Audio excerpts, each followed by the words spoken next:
அனைவருக்கும் வணக்கம் நண்பர்களே. நீங்கள் பார்த்துக்கிட்டு இருக்கிறது யூனிவர்ஸ் ஆஃப் கண்டெய்னர்ஸ். வீடியோக்குள்ளே போகிறதுக்கு முன்னாடி மறக்காமல் சப்ஸ்கிரைப் பட்டனை ப்ரெஸ் பண்ணிடுங்க. பக்கத்தில் இருக்கிற பெல் ஐக்கானையும் ப்ரெஸ் பண்ணிடுங்க.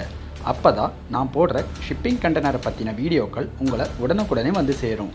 இந்த பதிவில் நாம் எதை பற்றி பார்க்க போகிறோம் அப்படின்னா, இன்றைக்கான பதிவில் ஒரு 2 ஸ்டோரி ஹோட்டல் இல்லைனா ஒரு 2 ஸ்டோரி ரெஸ்டாரண்ட் வந்து இந்த கண்டெய்னர்களை பயன்படுத்தி எப்படி பண்ணலாம், அதோட டிசைன் எப்படி இருக்கும், அதோட ப்ரைஸ் எவ்வளோ வரும், அதோட குவாலிட்டி எப்படி இருக்கும் அப்படிங்கிறத பற்றி பார்த்துடலாம். இப்போது இந்த டிசைனில் பார்த்தோம்னா டோட்டலாக கீழே ஒரு ஃப்ளோர், மேலே ஒரு ஃப்ளோர், டோட்டலாக 2 ஃப்ளோர். ஸோ கிரவுண்ட் ஃப்ளோர் ஒன்று, ஃபஸ்ட் ஃப்ளோர் ஒன்று, டோட்டலாக வந்து 2 ஃப்ளோர் வந்து பயன்படுத்தப்பட்டிருக்குது. அதே போல் வெளியும் பார்த்தீங்கன்னா நிறையா ஃபர்னிச்சர் இருக்கிற மாதிரி இந்த டிசைனில் காட்டியிருக்குது.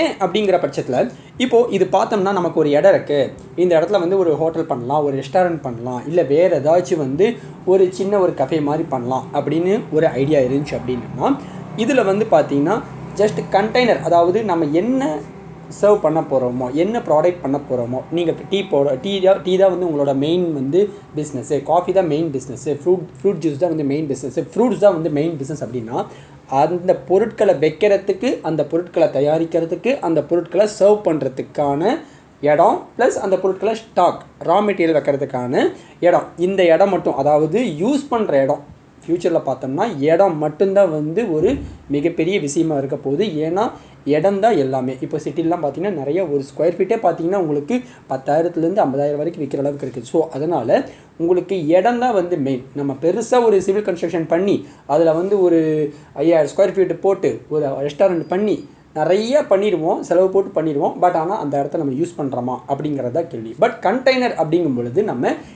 அந்த இடத்த கண்டிப்பாக யூஸ் பண்ணியே ஆகும். ஏன்னா ஒரு மினிமமான பட்ஜெட்டில் போகிறோம், ஒரு டிஃப்ரெண்ட்டான ஸ்டைலில் போகிறோம் அப்படிங்கும் பொழுது அந்த பட்ஜெட்டுக்கு ஏற்றபடி அந்த இடத்தையும் நாம் யூஸ் பண்ணிடுவோம். இப்போது இந்த டிசைனில் பார்த்தோம்னா கீழே ஒரு 2 20 அடி கண்டெய்னர், மேலே ஒரு 2 20 அடி கண்டெய்னர் காட்டியிருக்குது. அதே போல் உள்ளே பார்த்தோம்னா இன்டீரியர் வந்து நிறைய வந்து ஃபர்னிஷிங் வந்து இருக்கிற மாதிரி காட்டியிருக்கு, நிறையா ஃபர்னிச்சர் இருக்கிற மாதிரி காட்டியிருக்குது. நீங்கள் இந்த டிசைனில் வந்து ஃபர்னிச்சரை வந்து கணக்கில் எடுத்துக்காதீங்க, கண்டெய்னர் மட்டும் நம்ம ஃபோக்கஸ் பண்ணலாம். ஏன்னா ஃபர்னிச்சர் வந்து ஒவ்வொருத்தரோட டேஸ்ட்டு படி அந்த ஃபர்னிச்சரை வந்து மாறுபடும். அதனால் ஃபர்னிச்சர் பற்றி பேச வேண்டாம். இப்போ இந்த கண்டெய்னரில் பார்த்தோம்னா டோட்டலாக ஒரு 4 கண்டெய்னர் பயன்படுத்தப்பட்டிருக்குது. உள்ளே வந்து பார்த்திங்கன்னா நமக்கு இந்த டைனிங் ஏரியாவை தவிர மற்ற சர்வ் பண்ணுற ஏரியாவை பார்த்திங்கன்னா உங்களுக்கு கம்மியாக தான் இருக்கும். ஏன்னா ஆல்ரெடி உங்ககிட்ட இருக்கிற ஃபர்னிச்சரை கூட நீங்கள் கொண்டு வந்து வச்சுக்கலாம், இல்லைன்னா புதுசாக வந்து ஃபர்னிச்சரை வந்து சீப்பான ரேட்டில் கூட நீங்கள் வாங்கி வச்சுக்கலாம். பட் நீங்கள் அந்த கண்டெய்னருக்குள்ளே கஸ்டமைஸ் பண்ணுற, அதாவது அந்த வடிவத்தை மாற்றுறது, உங்களுக்கு வேணுங்கிற வடிவம், வேணுங்கிற ஷேப்புக்கு உள்ளே வந்து உங்களுக்கு தேவையான அசம்பிளிஸ்லாம் கொண்டு வரது தான் வந்து முக்கியமான வேலையாக இருக்கும். அதெல்லாமே பார்த்திங்கன்னா உங்களுக்கு தெளிவாக தெரியும். இப்போது அந்த மாதிரி கீழே வந்து ஒரு டீ வந்து சர்வ் பண்ணுறதுக்கு, ஒரு ஃபுட் சர்வ் பண்ணுறதுக்கு, ஒரு ஃபுட் குக்கிங் பண்ணுறதுக்கான இடம், ஒரு மெட்டீரியல் ஸ்டோர் பண்ணுறதுக்கான இடம் அப்படின்ட்டு நம்ம பலதரப்பட்ட இடங்களை வச்சா கூட கண்டெய்னரில் இந்த மாதிரி ஒரு டிசைனை பண்ணுறதுக்கு உங்களுக்கு அதிகபட்சம் பார்த்திங்கன்னா ஒரு 10 to 15 நாள் தான் உங்களுக்கு டைம் செலவாகும். அதே சமயம் இதோட பட்ஜெட் எவ்வளோ வரும் அப்படின்னு பார்த்தோம்னா டோட்டலாக ஒரு 4 கண்டெய்னர் இருக்குது. நீங்கள் இந்த மாதிரி ஒரு கண்டெய்னர் நீங்கள் சிங்கிள் கண்டெய்னராக போயிட்டு ஒரு டிப்போவில் போயிட்டு இல்லை ஏதோ ஒரு யார்டில் போயிட்டு கண்டெய்னரோட ரேட்டு கேட்கும் பொழுது அதோட ரேட் வந்து உங்களுக்கு 1.5 லட்சம் வாங்க, 2 லட்சம் வாங்க, 2.5 லட்சம் வாங்க, கண்டெய்னர் சூப்பராக இருக்கும்பாங்க, புது கண்டெய்னரும்பாங்க, எந்த ஒரு ஸ்மெல் இல்லாத கண்டெய்னரும்பாங்க. பட் நீங்கள் ஒரு 4 கண்டெய்னர் எடுக்கிறீங்க, நீங்கள் கண்டெய்னரை பற்றி நல்லா ஒரு தெரிஞ்ச பர்சனோட நீங்கள் கூப்பிட்டு போய் வாங்குறீங்க அப்படிங்கும் பொழுது நீங்கள் கண்டிப்பாக ஒரு கண்டெய்னரை ஒரு பல்காக ஒரு 2க்கு மேலே ஒரு கண்டெய்னர் எடுக்கிறீங்க அப்படிங்கும் பொழுது கண்டிப்பாக அதோட ப்ரைஸ் நீங்கள் கம்மி பண்ணி வாங்க முடியும். 1 லட்ச ரூபாயிலிருந்து, நான் சொல்கிறது மினிமம் 1 லட்ச ரூபாயிலிருந்து அதிகபட்சம் பார்த்தீங்கன்னா ஒரு 1.20, அதிகபட்சம் 1.20க்கு தாண்டாதுங்க. நீங்கள் மினிமம் ₹1 கீழே, அதாவது 80,000லேருந்து 1,20,000 வரைக்கும் நம்மளால் கண்டெய்னர் கண்டிப்பாக வாங்க முடியும். நீங்கள் நிறையா கண்டெய்னர் வாங்குறீங்க அப்படிங்கும் பொழுது, இப்போ அந்த மாதிரி நம்ம வாங்கும் பொழுது ஒரு கண்டெய்னர் நம்ம ஒரு மினிமம் பட்ஜெட் ஒரு 80,000 அப்படின்னு வச்சா கூட மொத்தமாக ஒரு 4 கண்டெய்னரு 8×32, ஸோ ஒரு 3,20,000 நம்மளால் ஒரு 4 கண்டெய்னர் தாராளமாக வாங்க முடியும். அதுவும் நீங்கள் தேடி பார்க்கணும், சாதாரணமாக கிடைக்காது. ஸோ ஒரு 4 கண்டெய்னர் நீங்கள் ஒரு 3 லட்ச ரூபாய்க்கு ரவுண்டாக வாங்குறீங்க அப்படிங்கும் பொழுது அதுக்கு மேலே அதோட ஃபர்னிஷிங் எல்லாமே பார்த்தீங்கன்னா 4 கண்டெய்னர் சேர்த்து அதிகபட்சம் நீங்கள் நல்ல ஒரு மேனுஃபேக்சர்கிட்ட ரீசனபிளாக ரேட்லாம் பேசி கொட்டேஷன்லாம் வாங்கி டோட்டலாக ஃபைனலாக ஒரு ப்ரைஸ் ஃபிக்ஸ் பண்ணும் பொழுது நீங்கள் ஒரு 3 to 4 லட்சத்துக்கு உள்ளே இருக்கிற ஃபர்னிஷிங் ஒர்க்கை பண்ண முடியும். பட் கண்டெய்னர் இன்ஸ்டாலேஷனோட ப்ரைஸ் வந்து தனியாக வரும், நம்ம அதில் இன்க்ளூட் பண்ண வேண்டாம் இதில்.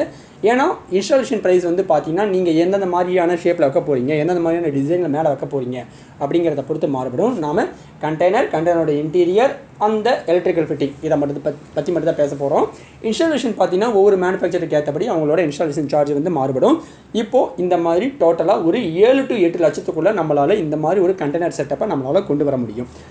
இது பார்த்தீங்கன்னா இந்த கண்டெய்னர் ஒன்று மேலே ஒன்று வைக்கிறதுக்கு ஏற்கனவே நம்மளோட வீடியோவில் பார்த்துருக்கோம். ஸ்ட்ரக்சரலாக வந்து இந்த கண்டெய்னர்ஸை வைக்கிறதுக்கு ஸ்ட்ரக்சரல் மெம்பர் ஸ்ட்ராங் பண்ணணும். அப்படி நாம் இந்த ஸ்ட்ரக்சரலாக வந்து கீழே இருக்க ஃப்ளோரில் வந்து கண்டெய்னருக்கு ஃப்ரேமிங் ஒர்க்லாம் பண்ணிவிட்டு அதுக்கு மேலே நம்ம இந்த கண்டெய்னரை ஸ்டாக் பண்ணும்பொழுது நமக்கு ஸ்ட்ரென்த் வைஸாகவும் கண்டெய்னர் வந்து ஆடாமல் அசையாமல் ஷேக் ஆகாமல் நமக்கு ஒரு லாங் லைஃப் தரும். இந்த மாதிரியான ஒரு கண்டெய்னர் டிசைனை வந்து நம்மளால் தாராளமாக ஒரு 2 ஸ்டாக்கிங்லேயும் பண்ண முடியும். இந்த வீடியோ உங்களுக்கு பிடிச்சிருந்ததுன்னா லைக் பண்ணுங்கள், ஷேர் பண்ணுங்கள், கமெண்ட் பண்ணுங்கள், மறக்காமல் சப்ஸ்கிரைப் பண்ணுங்கள். இது போல் ஒரு கண்டெய்னர் சேனல் இருக்கிறத உங்களுடைய நண்பர்களுக்கு தெரியப்படுத்துங்க. உங்களுடைய டவுட்டுகளையும் வந்து கமெண்ட் செக்ஷனில் கமெண்ட் பண்ணுங்கள். உங்களுடைய ஐடியாக்களையும் வந்து கமெண்ட் செக்ஷனில் கமெண்ட் பண்ணுங்கள். அதுக்கு சம்மந்தப்பட்ட வீடியோக்கள் கூடிய சீக்கிரமாக நம்ம சேனலில் போடப்படும். தேங்க்யூ. இதுபோல் மேலும் பல ஷிப்பிங் கண்டெய்னர்களை பற்றின சுவாரஸ்யமான தகவல்களை தெரிஞ்சுக்கணுன்னா சப்ஸ்கிரைப் பண்ணுங்கள், லைக் பண்ணுங்கள், ஷேர் பண்ணுங்கள், மறக்காமல் கமெண்ட் பண்ணுங்கள். நன்றி, வணக்கம்.